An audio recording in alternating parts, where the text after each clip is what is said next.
Muito obrigado pelo lindo louvor. Sejam bem-vindos, aqueles que chegaram há menos tempo. É um prazer receber cada um de vocês nessa manhã de sábado. É um prazer receber você que está também na sua casa, participando deste culto conosco. Que as bênçãos do Senhor possam incidir sobre a sua vida.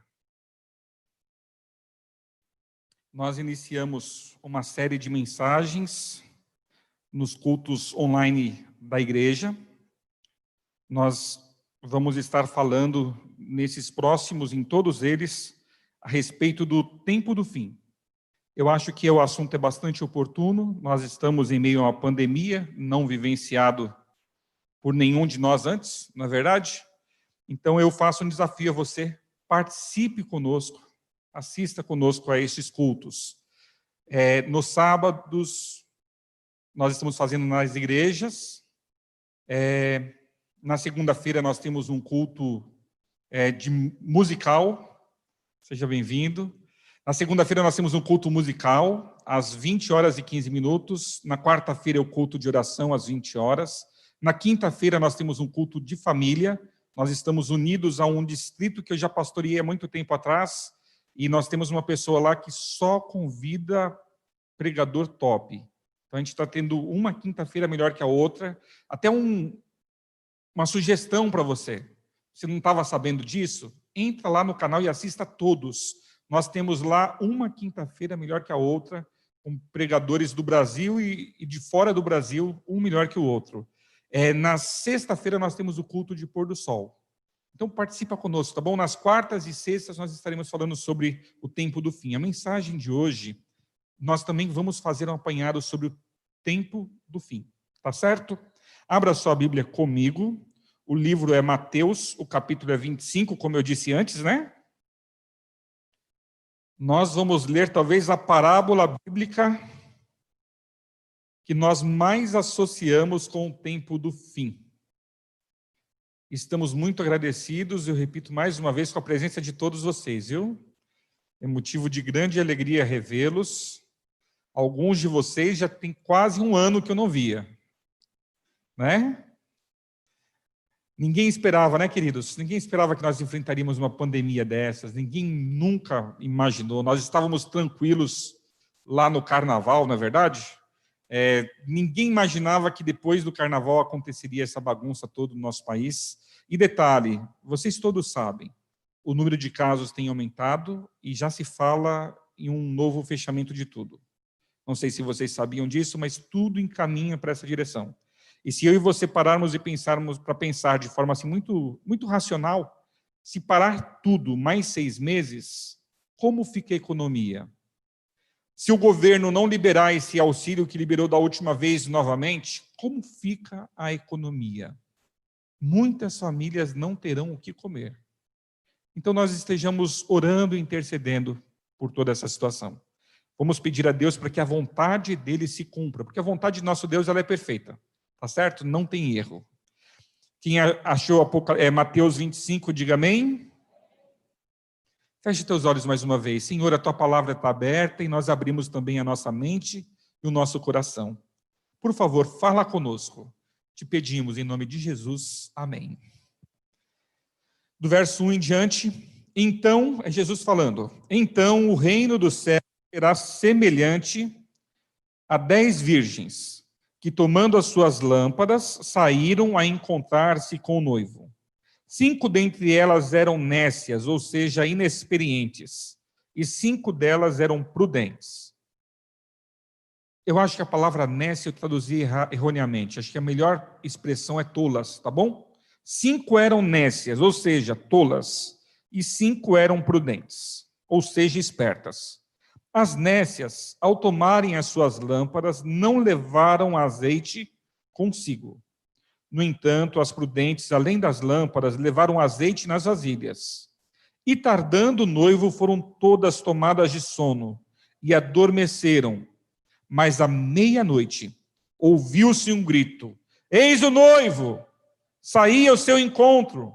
Então se levantaram todas aquelas virgens e prepararam as suas lâmpadas. E as nécias disseram às prudentes: dai-nos do vosso azeite, porque nossas lâmpadas estão se apagando. Mas as prudentes responderam: não, para que não nos falte a nós e a vós outras. Ide antes aos que o vendem e comprai-o. E saindo elas para comprar, chegou o noivo. E as que estavam apercebidas entraram com ele para as bodas, e fechou-se a porta. Mais tarde chegaram-se as virgens nécias, clamando: Senhor, Senhor, abre-nos a porta. Mas ele respondeu: em verdade vos digo que não vos conheço. Vigiai, pois, porque não sabeis o dia nem a hora. Amém, queridos? Conhecido por todos nós, na verdade, você diz assim: pastor, por que trazer um texto tão repetido, tão batido? Já ouvi pelo menos 50 sermões sobre essa mensagem. É que eu quero fazer uma junção nessa manhã. Eu quero falar desta parábola diante da realidade da chuva temporã e da chuva serôdia. Olha que interessante, queridos. O casamento naqueles dias é diferente do casamento hoje. O relato conta de um noivo que tinha 10 noivas. Confuso, né? E essas 10 noivas ficaram esperando o noivo voltar. O noivo Jesus possui não 10, mas ele possui a sua noiva, que é a igreja aqui na terra. E se eu parar para pensar na igreja, tem 10 igrejas? Infinitamente mais. A igreja. E o que acontece? Todos estão esperando ele chegar. Só que o noivo se atrasa. E quando o noivo se atrasa, fica bastante claro a diferença entre os tolos e os prudentes. Certo? Esse é o ponto da mensagem. Aquelas mulheres usavam lamparinas, e a lamparina precisava ser carregada com azeite. E se o azeite acabasse, o fogo acabava a capacidade de iluminar o caminho. Não sei, vocês estão todos muito mal acostumados aqui em São Paulo, tem luz em tudo quanto é canto, não é verdade? Eu tenho um casebre no meio do mato, é um casebre mesmo, uma casinha bem simplesinha no meio do mato, que é o lugar que eu mais amo do mundo. E lá, quando acaba a luz do sol, vira breu. Não tem como sair na rua. Para vocês terem ideia, eu com o meu celular tenho medo de ir na rua, porque tem umas cobras que são quase quilométricas, e eu não quero me deparar com uma delas no meio da rua à noite, sem ver direito onde ela está. Entenderam? Então, lá quando escurece, todo mundo entra em casa, fecha a porta, acabou o assunto. Não tem uma luz na rua. Quando a gente olha para cima, é um espetáculo. A gente vê um céu que aqui não dá para ver. É o mesmo céu, mas de lá a gente vê outro céu. Ele é simplesmente incrível. Todas as vezes que eu estou lá e olho para cima à noite, eu abro a boca e digo: Senhor, como são grandiosas as obras das tuas mãos. Aqui nós temos luz por tudo, lá não tem. Lá nem com celular a gente sai à noite para caçar o que fazer. Escureceu, vai caçar dentro de casa o que fazer, porque não tem o que fazer na rua. Naquele tempo era assim também. Não havia iluminação pública. E a iluminação era a base de azeite. Cada um tem que ter a sua. E agora, quando alguém grita, o noivo está chegando, as tolas saem de madrugada, lá perto da meia-noite. É meia-noite, acho que o texto diz, né? Elas saem para procurar quem vender. Elas vão acordar alguém que venda azeite para vender azeite para elas. Vocês acham que elas vão conseguir isso fácil? De jeito nenhum. E elas vão, procuram, até acham, e quando elas voltam, elas estão batendo a porta de onde está acontecendo a festa de núpcias, mas o noivo tem uma notícia muito triste para dar para elas. Ele diz que não conhece elas. Ele diz que não sabe quem elas são. E elas ficam para fora, elas não se casam. Você percebe? É uma parábola, é uma história bíblica contada por Jesus, que tem muito a ensinar a mim e a você. Principalmente quando nós compreendemos qual o significado do azeite. O que é o azeite?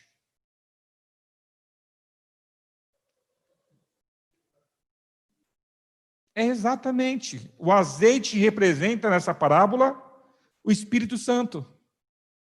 E eu vou te fazer a pergunta já, queima-roupa. Quanto do Espírito Santo você tem hoje? A sua vida está transbordando de Deus? Ou você sente que, na verdade, você tem necessidade do Senhor? Percebe a diferença?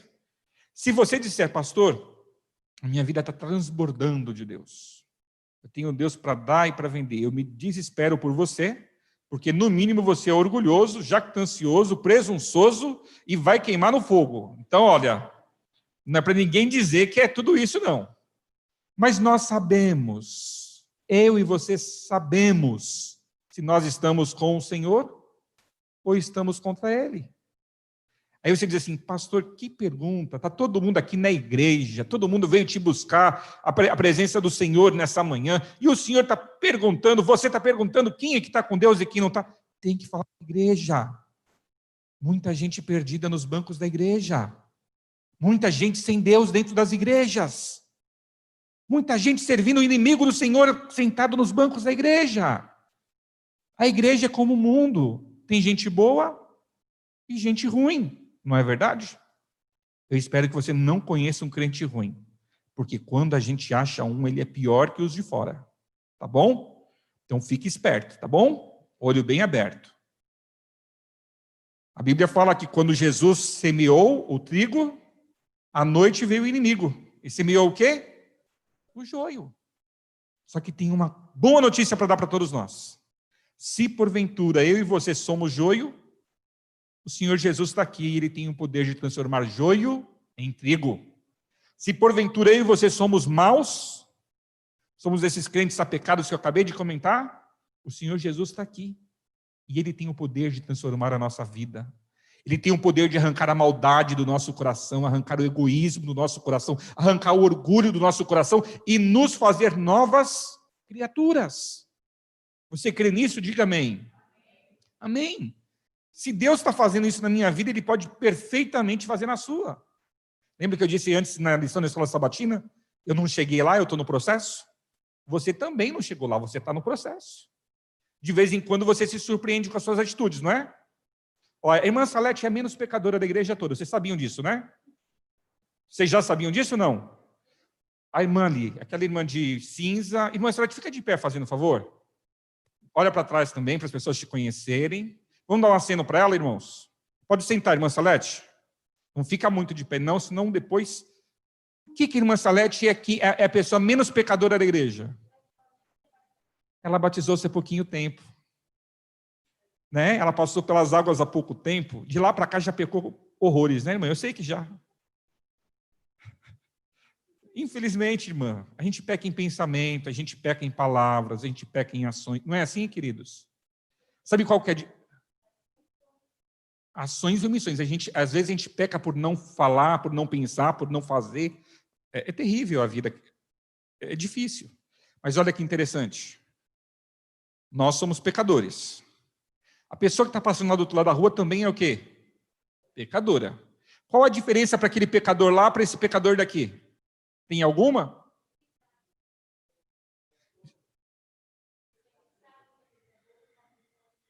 Esse aqui sabe o que é pecador e sabe onde está o erro dele. O Anderson usou uma outra palavra, ele falou, a diferença está na escolha. Ó, são dois pecadores. Eu vou dar uma resposta, estão certas as duas respostas, eu vou dar uma terceira, tá bom? Esse pecador que está aqui, ele sabe que é pecador e sabe que só Jesus pode transformá-lo. Ele está aqui no hospital falando, Jesus me limpa, Jesus me transforma, não é isso? E o pecador lá, ele pode até achar que a vida dele é autossuficiente, ele não precisa de Deus, e ele segue o caminho dele na direção que ele vinha seguindo. Fala, irmã.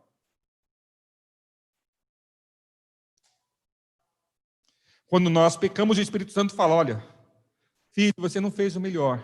E aí a gente é tocado pelo Espírito Santo, a gente pede perdão. E o Espírito Santo, irmão, é uma coisa incrível isso. Todo mundo tem. Todas as pessoas do mundo possuem o Espírito Santo. A diferença aqui está na quantidade. Alguns têm mais, outros menos, mas todos têm. As pessoas que não têm essa busca na palavra, elas chamam o Espírito Santo do quê? Consciência. Elas chamam de minha consciência pesou. Aí o Espírito Santo está falando, não é por aí, não faça isso. Então, qual é a nossa necessidade neste momento? Buscarmos o poder do Espírito Santo nas nossas vidas, para que a nossa vida possa, de fato, ser transformada. Vamos ver 2 versos do Velho Testamento, para deixar o assunto mais claro para a gente. O primeiro está em Oséias. O livro de Oséias está na sua Bíblia. É bem dificilzinho de achar, mas está aí. Oséias, capítulo 6. Quem achou, diga amém. Ninguém achou ainda, mas está na Bíblia. Pode procurar um pouquinho mais. Oséias está na parte bíblica que nós conhecemos como profetas menores. Você acha Mateus, volta um pouquinho, não é isso mesmo, pastor Vinícius? Acha Mateus, volta um pouquinho, você acha daqui a pouco mais Oséias.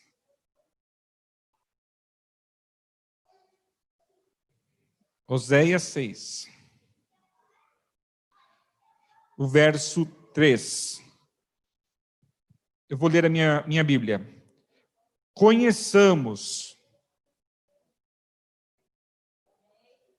Estão achando ainda, né? Irmãos, vamos esperar um pouquinho mais.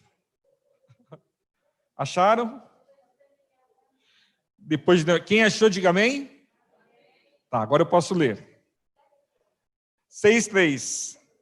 Conheçamos e prossigamos em conhecer ao Senhor. Como a alva, a sua vinda é certa. Alguém sabe o que é alva? A luz da manhã, o amanhecer. Como a alva, a sua vinda é certa.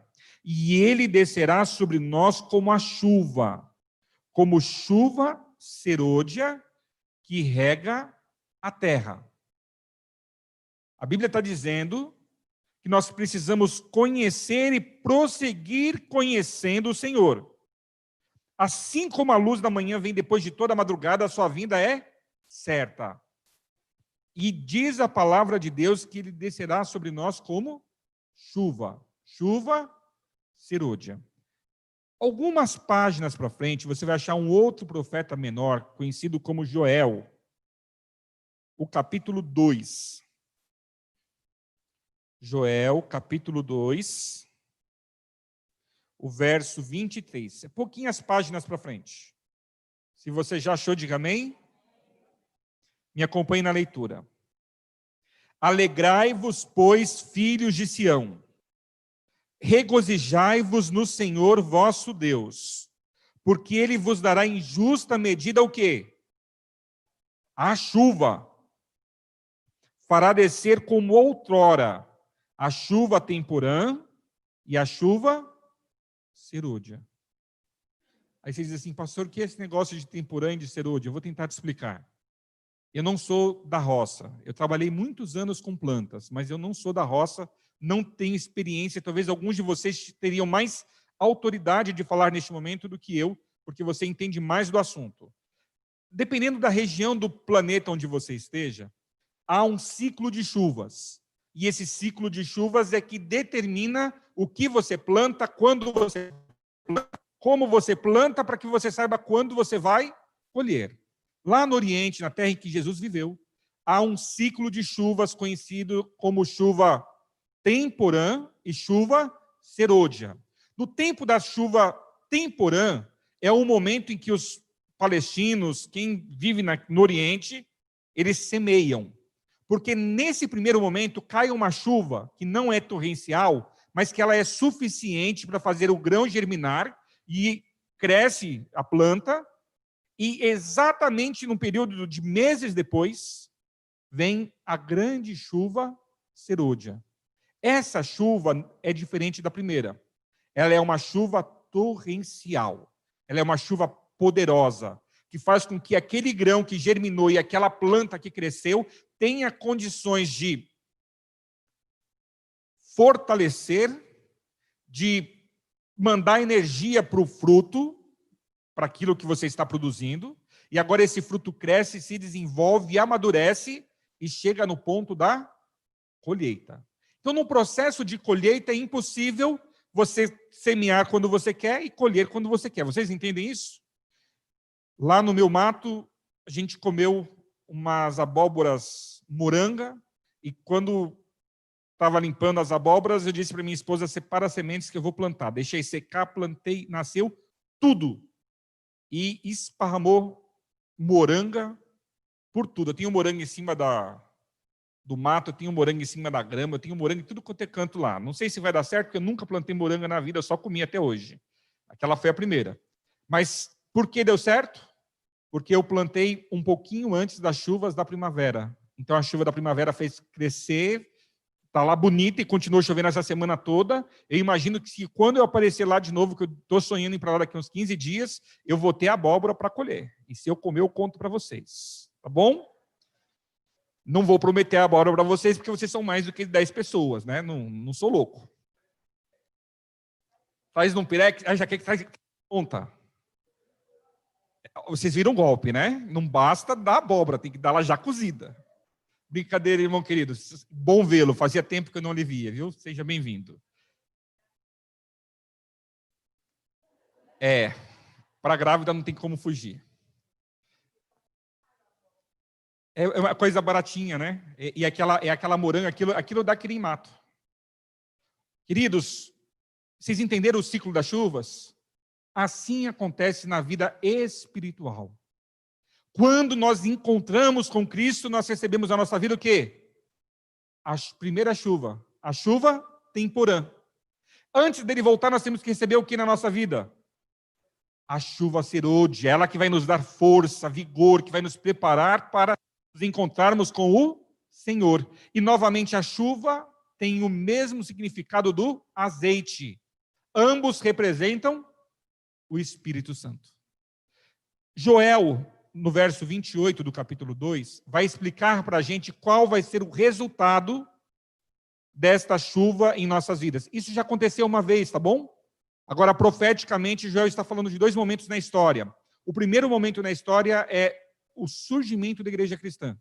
Cristo morre e os discípulos passam 50 dias orando, clamando as misericórdias e o poder de Deus. Desce sobre eles a chuva temporã e num só dia, no único sermão de Pedro, 3.000 pessoas são batizadas.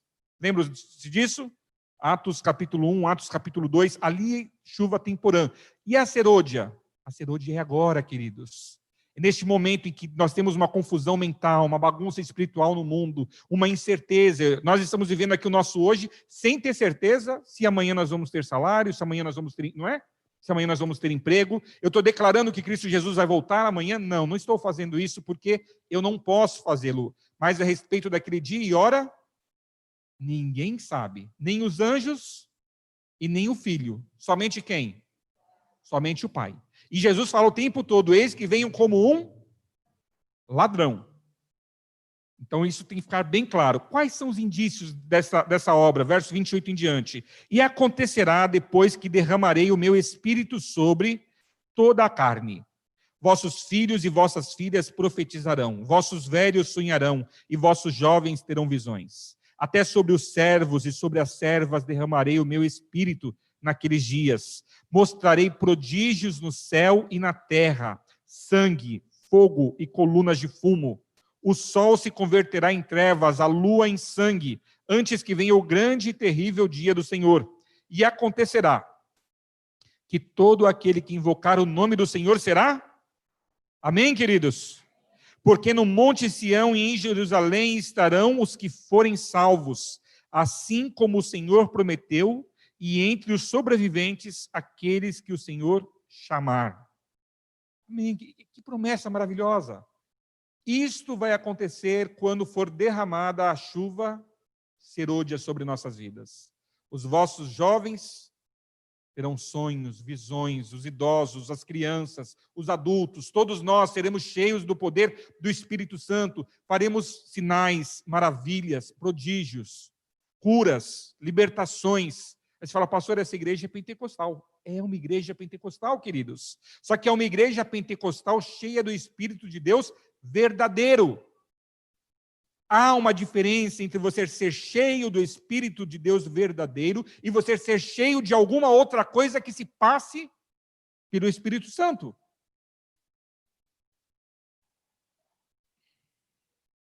Vou ficar com o que eu escrevi. Abre a sua Bíblia uma última vez. Tiago. Ó, o livro de Tiago está lá no finalzinho da Bíblia, perto, depois de Hebreus. Perto já do Apocalipse. Tiago 5. A irmã Rita está rápida. Tiago, capítulo 5, versos 7 a 9. Tiago 5, versos 7 a 9. Não leia ainda, não leia ainda. Eu quero dar a dica aqui. Quais são as coisas que eu preciso fazer para receber a chuva temporã? Quais são as coisas que eu preciso fazer para receber o Espírito Santo? Eu separei aqui, olha, 3 coisas. Se você não estiver fazendo essas 3 coisas, você não recebe. Quais são as 3 coisas? A primeira é o amor. O amor é dedicado a quem, primeiramente, de forma integral, de todo o seu coração, com toda a sua força, seu entendimento? A Deus. Depois que você amou o Senhor, toda a tua força, tua alma, teu entendimento, teu coração, quem que você ama depois? Eu concordo, foi você que falou? Eu concordo com a teoria do Anderson. A gente pula direto para o próximo, não é? Eu acho que você só vai conseguir amar o próximo se você primeiro amar a si mesmo. E tem muita gente que não se ama, viu? Tem muita gente que perdeu a capacidade de estar enamorado de si mesmo. E quando você está enamorado de si mesmo, você se cuida, você zela de você, você se preocupa com você, você é carinhoso com você. Você viu gente que anda na rua dizendo assim, como eu sou burro, como eu sou... Já viu? Essa pessoa parou de ser apaixonado por si mesmo? Mas que tonto que eu sou. Se você acha que você é tonto, você vai ser o quê? Não é? Não, aí é doido. Se passar uma mulher cantando assim, que nem você, assim, do meu lado, e estiver indo, ela estiver vindo, e ela estiver cantando Jesus, tu és a minha vida, eu vou falar assim, é doida. Mas é uma doida de Jesus. Cantarolar é uma loucura muito positiva. Se você tem esse hábito, ter sempre um cântico no coração, continue doidinho. Ó, lembra de o que Deus falou, tá certo? A salvação é loucura. Se você for muito normal, toma cuidado. Eu estou aconselhando um rapaz que me achou por acidente. Agora que eu lembrei que estou gravando aqui. Agora eu vou ter que terminar de falar, né? E esses dias, essa semana, por 2 vezes, eu me desencontrei dele porque surgiram emergências. A minha semana foi atribulada essa semana. E por 2 vezes eu tinha horário marcado com ele para conversar com ele e falar sobre as situações da vida dele, uma situação de divórcio, casamento, filhos. E as pessoas procuram psicólogos para se aconselhar com eles, e as pessoas procuram pastores para receber aconselhamento pastoral. E meu telefone, eu tenho assim agenda na semana, pessoas com quem eu converso semanalmente. E esse rapaz 2 vezes tentou me ligar, e na terceira vez ele mandou um áudio grande, ele disse assim, pastor, assim não dá. Nós não nos conhecemos pessoalmente. Ele falou, pastor, assim não dá, por 2 vezes você desmarca em cima da hora. Eu sou uma pessoa certinha, eu gosto de ter horário certo, eu sou rigoroso comigo mesmo, eu espero que as pessoas façam o mesmo por mim. E quando você faz isso, você bagunçou a minha vida, você me atrapalhou, quase me causou uma loucura. Aí eu mandei um áudio de volta para ele explicando, falei, na verdade, você tem que saber que qualquer um que diz que vai ser pastor já é doido. Então eu sou um pastor doido que tenho muita coisa para fazer, eu cuido de 4 igrejas, cada igreja tem uns 20 ministérios, eu tive um problema no ministério, uma emergência, no horário que eu te atenderia, não pude te atender. Aí você escolhe, se você não quiser mais o aconselhamento, fica à vontade, se você quiser, continua. Vocês entendem? A pessoa, quando é muito certinha, ela se limita a se permitir coisas grandiosas. Nós precisamos ser apaixonados por nós a tal ponto que nós consigamos nos educar e nos melhorar cada dia mais. Nós precisamos perceber o que está acontecendo à nossa volta, na nossa vida. Nós precisamos saber se nós estamos fazendo certo, se nós estamos sendo prudentes, se nós estamos sendo sábios. E às vezes exigir muito de si mesmo, exigir muito do outro, é normal, mas é uma normalidade que gera loucura e vai te prejudicar, vai te impedir de receber bênçãos que o Senhor tinha para te dar. Então leve a vida de forma mais leve, de forma mais branda, e seja apaixonado por si mesmo. Para receber o Espírito Santo, você tem que amar o Senhor, teu Deus, de toda a tua alma, a tua força, teu entendimento, amar-se a si mesmo e o próximo como a si. Se eu amar você como eu me amo, você concorda que eu nunca vou te xingar. Você concorda que eu nunca vou brigar com você. Você concorda que eu nunca vou te passar a perna. Não é isso mesmo? É o que Deus espera da gente. E aí você pergunta, mas quem é o meu próximo? Você sabe a resposta. Todos são o nosso próximo. Até aquela parente da sua família que quando ela chega na sua casa, você diz assim, Senhor Jesus, que ela vá tão rápido quanto ela chegou. Mas é teu próximo. Vai me dizer que você nunca orou? Já sim, eu sei que já. E para quem que a gente conta não é para Jesus? Senhor Jesus, ela veio de novo. Eu nem sabia que ela ia chegar. Senhor, assim como ela veio, que ela volte. Não é assim? É assim que a gente faz. Mas é o nosso próximo, nós temos que aprender a amar, sermos tolerantes, sermos pacientes, sermos carinhosos. Assim como nós queríamos que as pessoas fossem tolerantes, carinhosas, gentis conosco, nós temos que ser gentis com todo mundo. Jesus falou, da forma como você deseja ser tratado, trate o teu semelhante, porque volta. Amanhece amanhã e xinga todo mundo que você vê na rua. Pode usar o xingamento que você quiser. Me conta no final do dia quantas vezes você foi xingado. O que você acha? Muita gente vai te xingar, não é isso mesmo? Porque assim como você faz, volta. Agora, levanta amanhã da sua cama e trata todo mundo com carinho, com cordialidade, com atenção. Como que você vai ser tratado? Dessa forma.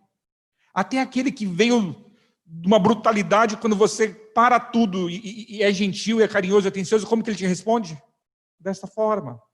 Amor. Sem amor, queridos, não tem Espírito Santo. Segunda condição. Eu vou ler até um texto aqui do Atos dos Apóstolos, página 50.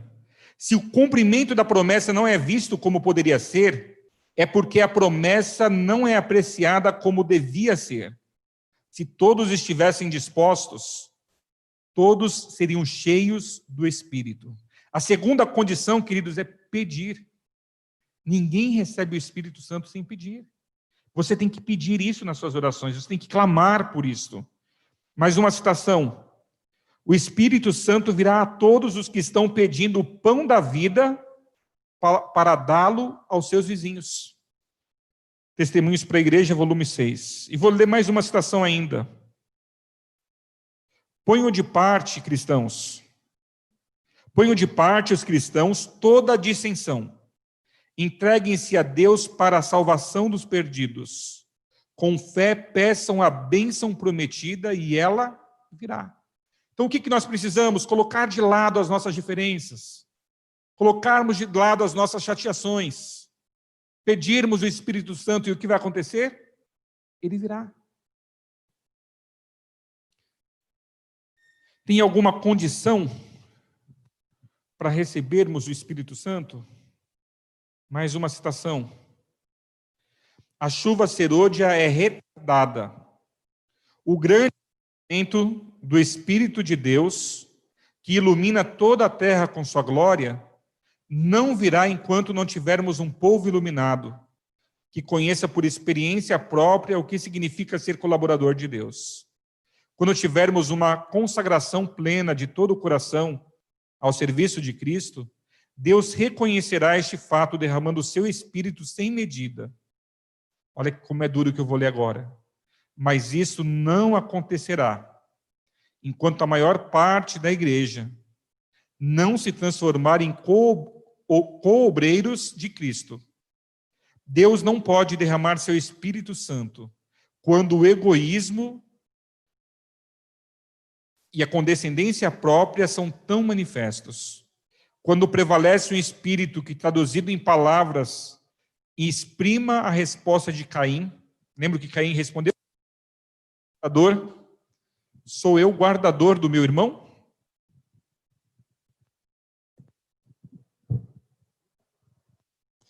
Você percebe?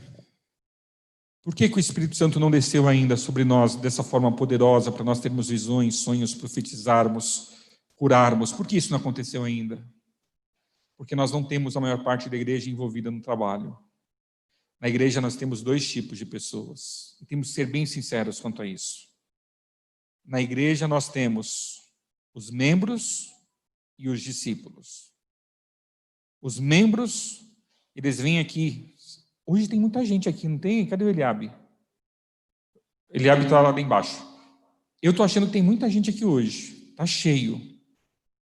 Deus seja louvado por isso, mas seja mais cuidadoso, tá bom? Quando tem bastante gente, tem que ser mais cuidadoso. Olha que interessante. Membros e discípulos. Os membros vêm na igreja sábado após sábado, eles têm o nome enrolado na lista de membros, eles participam das atividades, mas eles não têm intimidade suficiente com o Senhor para serem seguidores do Senhor. Entende? Os discípulos, eles fazem tudo o que o membro faz, só que eles têm essa intimidade com o Senhor. Eles não conhecem o Senhor de ouvir falar. Eles têm um relacionamento vivo e pessoal com Ele. Todos os dias, todas as horas, eles estão buscando. Eles estão reconhecendo as suas falhas e clamando a Deus poder para superá-las. Eles estão reconhecendo a sua pecaminosidade, a sua pequenez, a sua fé pequena. Estão pedindo ao Senhor para que isso mude. E tem um último detalhe. O discípulo, ele está o tempo todo preocupado com a salvação do outro. O membro está preocupado com a salvação de quem? Dele mesmo. E quem está muito preocupado com a sua salvação acaba perdendo ela. Queridos, o segredo dessa vida, o segredo da vida cristã, é nos preocuparmos com a salvação dos outros. Eu olhei para o relógio e vi que o meu tempo acabou. Hoje eu estou falando demais, eu não sei o que aconteceu comigo. Desde ontem à noite, se vocês estavam no culto. Eu vou resumir aqui o final.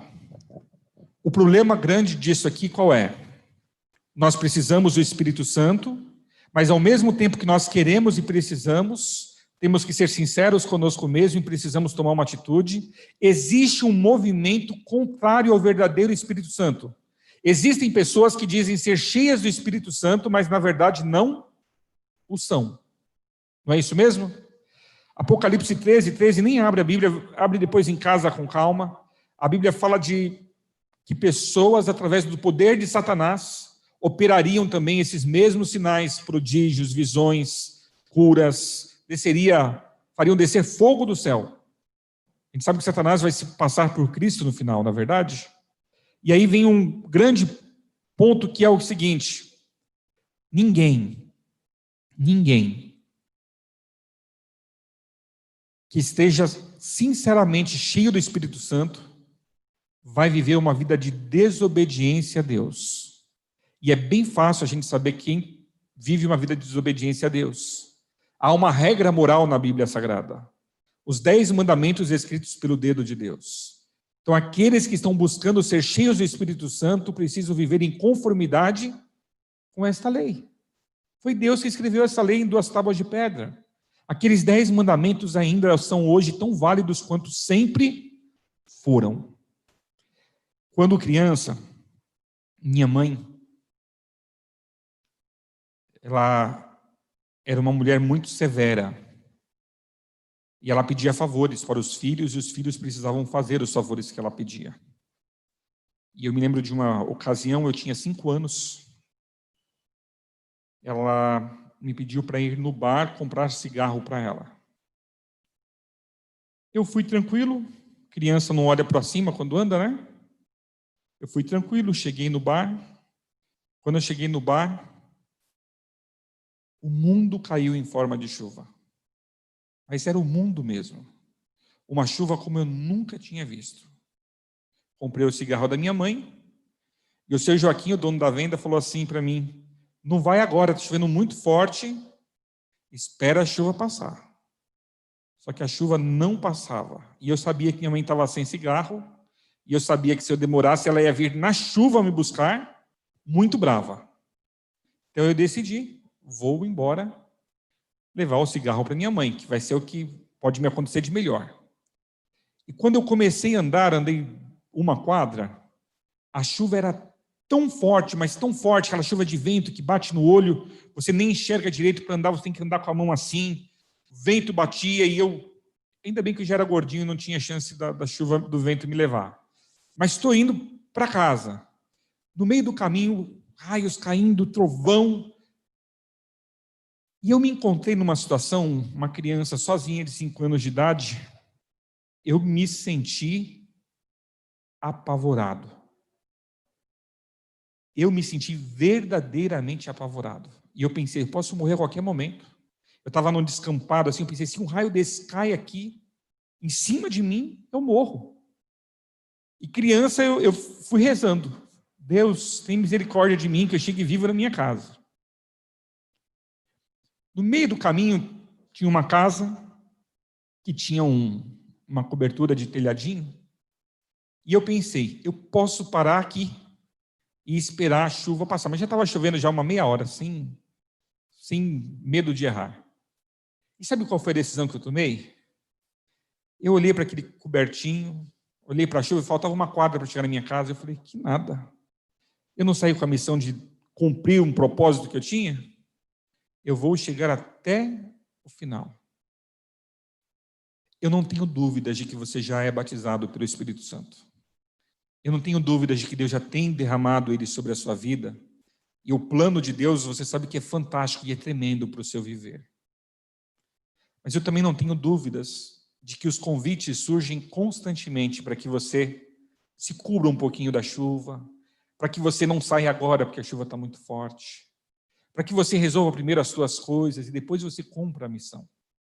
Meu apelo para você nessa ocasião: o Pai nos pediu para que nós passássemos por essa última chuva torrencial do Espírito Santo e concluíssemos a sua obra nessa terra. Ele não precisa nem de mim nem de você, mas ele chama a mim e chama a você. Continue sendo molhado. Continue na chuva. Complete a missão que o Senhor te deu. Não desista por nada. E não permita que nada nem ninguém te afaste do amor de Cristo Jesus. Assim como você está, feche os seus olhos. Santo e poderoso Deus, somos cientes de que a chuva temporã já está caindo e alguns dentre nós já estão molhados. Nós te louvamos por isso. Todos nós que aqui estamos queremos ser cheios do Teu Espírito. Todos nós que aqui estamos queremos ser cheios do Seu poder. Todos nós que aqui estamos somos conscientes de que somos falhos e precisamos do Teu poder em nossas vidas. Precisamos que o Senhor limpe o nosso coração do pecado, do orgulho, da inveja, do egoísmo, do desejo de vingança. Nós queremos, Senhor, que o Senhor nos limpe, nos purifique, nos renove, nos dê uma nova oportunidade na Tua presença para que continuemos caminhando ao Teu lado, até que, por fim, o Senhor volte. Quando Ele vier, Senhor, quando Teu Filho amado Jesus voltar nas nuvens dos céus com poder e grande glória, nós queremos estar preparados. Nós queremos estar prontos, queremos subir com Ele, viver com Ele, reinar com Ele para todo sempre. Por isso, Senhor, continua derramando sobre nós o Teu Espírito.